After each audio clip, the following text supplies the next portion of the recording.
Hey everybody, welcome back to my channel. If you're new here, my name is Hannah. I make videos about New York City and my life living here.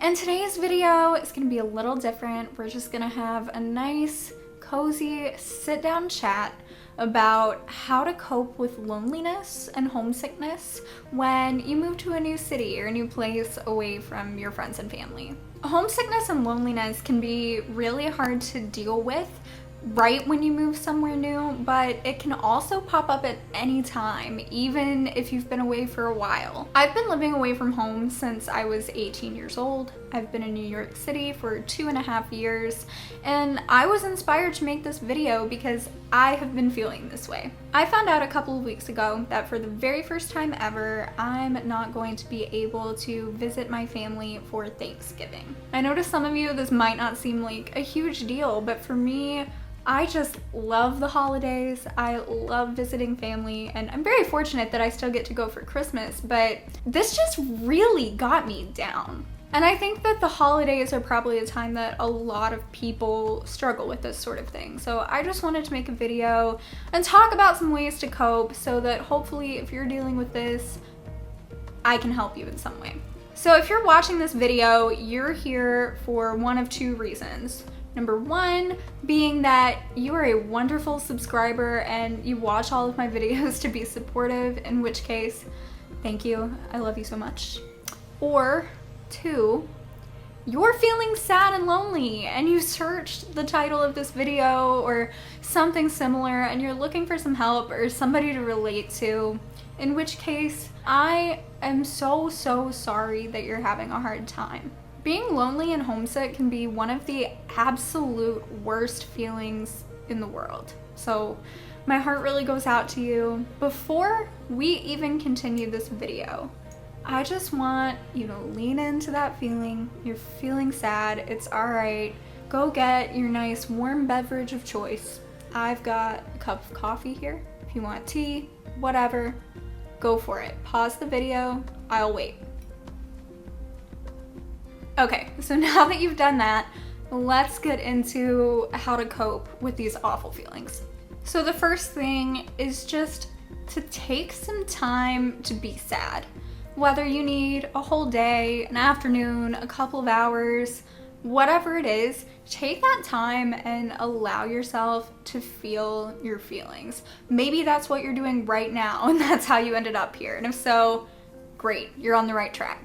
The day that I found out that I wasn't able to go home for Thanksgiving, I was so upset and I had to teach music lessons immediately afterward. So I just found that really draining, and as soon as I got done, I just laid down on my couch with a good book and just felt sad all day, and I really needed that. When you're having your little mopey day, try to indulge in your comfort things. We all have them, right? TV shows, movies, books, foods. Get all your comfort things. For me, and probably a lot of you around my age, I take a lot of comfort in watching movies and television shows that I watched when I was in like middle high school. Gilmore Girls is my all-time favorite show. It brings me a lot of comfort. I watched that show initially with my mom, and if you're familiar with the plot of Gilmore Girls, it's about Lorelai and Rory, who are a mother-daughter best friend duo, and they just have lots of great adventures in a very cute town in Connecticut. But anyway, seeing as that's a show that I watched with my mom, it's a good show to watch when I miss home. So if you've got something like that, indulge in it. So I would say let a day or so be the limit on this, and then try to pick yourself back up. And I think one of the best ways that you can do this is to go out and explore your city, even if you have to do it alone. I don't know why you had to move or why you chose to move. For me personally, I live in New York City because of New York City. I always wanted to live here, and I moved here because of the city itself. I didn't move because I had to for a job or anything like that. So it might be easier to find the things that you really love about your city if you're in a position like me. But even if you're not, I'm sure that you can find something to enjoy about the place that you live. Go out and explore and find it. Go wander around aimlessly, or head over to a neighborhood that you've heard is really fun but you haven't gotten to explore yet. Just find some things to do to remind yourself why you even live there. If you're just sitting inside all day alone, you're gonna start thinking, like, I could do this back in the place that's close to my family, right? So go out and check out your city or town or really rural area or whatever it is. I keep saying city because I live in a city, but you get the gist. Wherever you live, get to know it. Call and FaceTime your friends and family, but not too much. Here's what I mean by this. I call my mom every single day, and I talk to other family members and friends multiple times a week. But when you let this hinder your ability to explore your new place and make friends in your new place, that's when it can become a problem and actually make you more homesick. So by all means, call your friends and family, but don't cancel plans with your new friend to call your family. Don't miss out on some event you want to go to talk to your friend. You know, make sure that you've got enough balance between the old and the new. Before I say this next one, I want to give a huge disclaimer. If you are not ready for a pet, or you don't think that you have the time or the finances or whatever it may be for a pet, do not get a pet. They are a lot of responsibility. But if you feel that you are ready for a pet, maybe consider getting one. I have a cat named Rory, and she has kept me company in so many times when I am so crazy lonely. I talk to Rory like she is a person. She gives me cuddles when I am sad. She's always doing funny things that just crack me up. So if you've been considering getting a pet and you feel like maybe now's the time, maybe it is. If you're not ready for a pet yet, or you feel like you might be and you want to make sure, try pet sitting or volunteering at a shelter or fostering or something where you can hang out with pets a little more temporarily. Even if you decide that having a pet isn't right for you at the time, I just really don't think there are any negatives that come from spending time with them and helping them.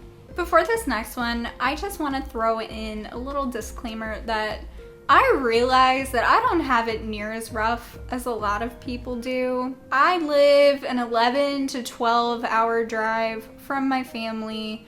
I live with my partner Ross. We moved together, and I had some acquaintances here before I even moved.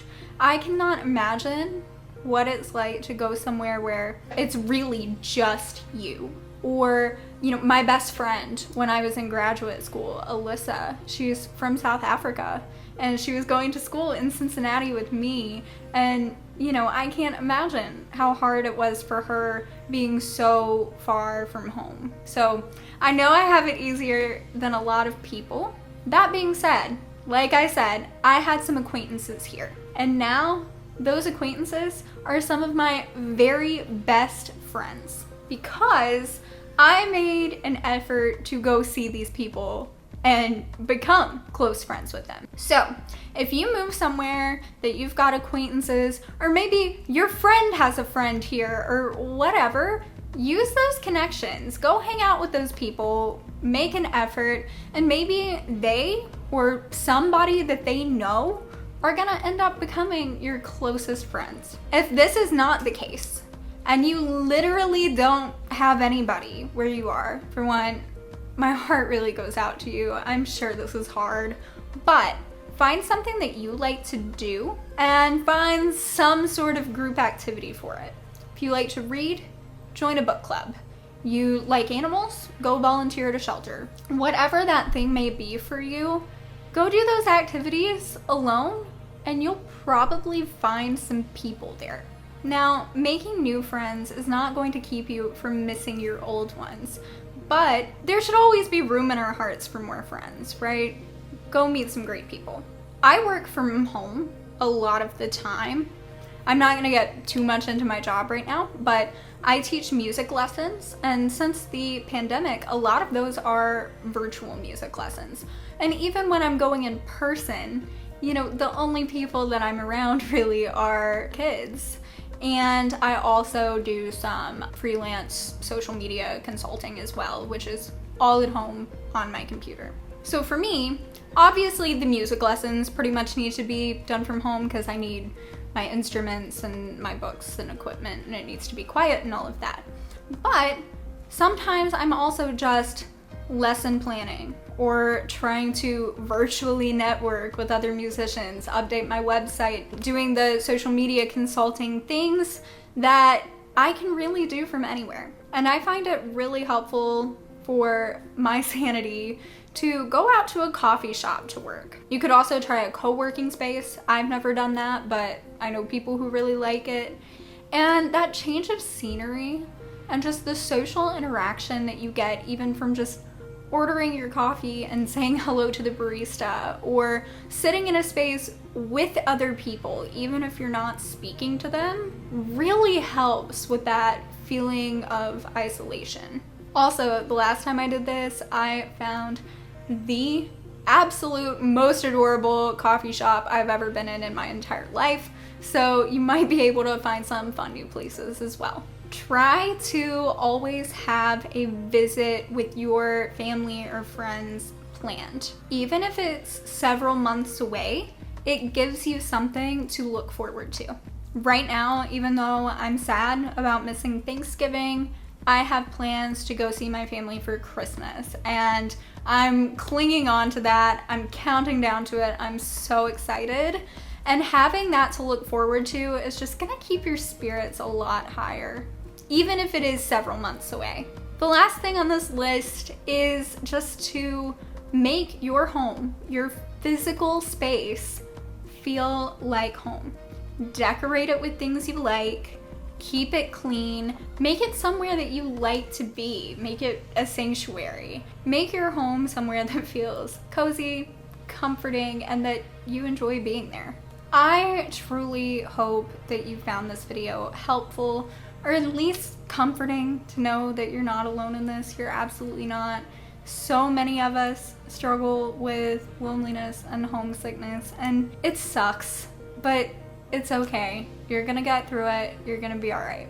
If you have any additional tips that I missed, please leave them in the comments so we can all sift through them and share and help each other out. If you enjoyed the video, please give it a like. It really helps me out and helps the YouTube algorithm to know to push my videos out to more people. Subscribe to my channel if you haven't already for new videos every single Saturday. Stay safe, stay healthy, hang in there, you're going to be okay, and I will see you in the next one.